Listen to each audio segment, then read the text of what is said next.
Good morning, everybody. Mike Vacchi, Princetontrader.com, here with your Monday morning pre-market webcast. Okay, so I am back in the office in New Jersey. I traveled a little bit for some family reunion stuff this weekend. I was out in San Diego. It was good to be back home there for a few days. I'm back in New Jersey now, and back to our regular content schedule. So you're also going to see a lot more of us on social again. To be honest with you, we had a little bit of an issue with somebody stealing our stuff.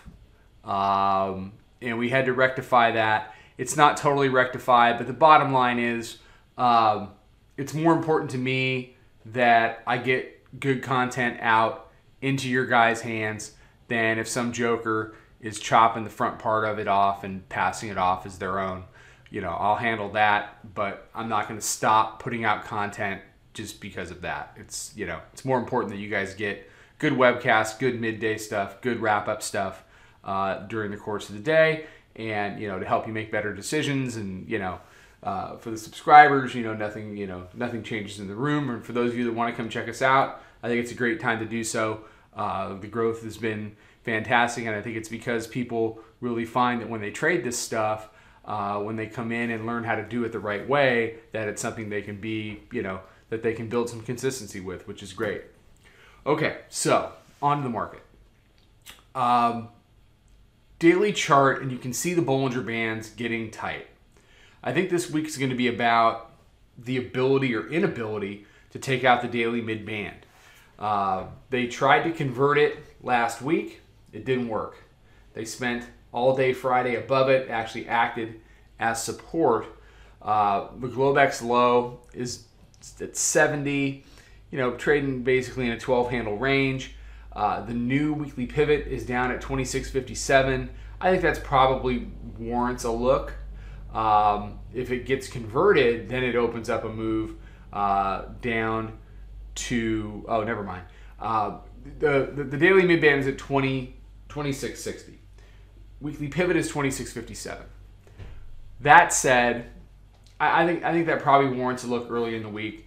What the bulls do with it when it gets down there is going to be pretty meaningful. If they bounce it, if they hold it, then there really isn't much keeping them from going up to, say, 27.15, 27.20 and testing the upper band.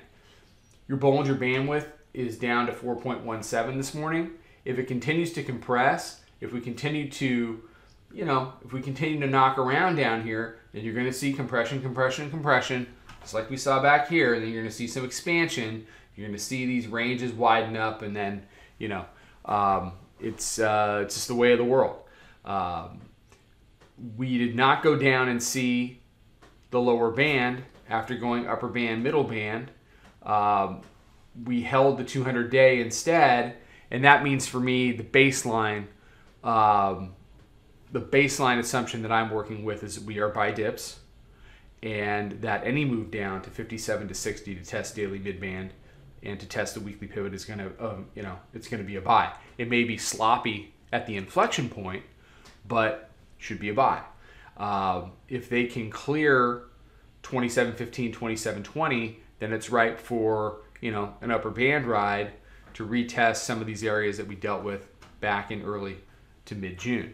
That's what's on the table, and it's up to the bears to stop it. The only way the bears are going to stop it is if we start to live consistently below weekly pivot and daily mid-band. If you do that, then we end up going back down to 26.10, and we'll check out the lows from last week and see if they're the real deal or whether they can break them. Volatility is not going away. This two-sided trader tape's not going away, and we're not going away. So everybody have a fantastic day. I will be out with a midday update. I will talk to everybody then. Trade them well. Follow us over on Twitter, Instagram, and Snapchat at Princeton Trader. Check us out on Facebook and join us for a free trial at www.princetontrader.com. Trade them well.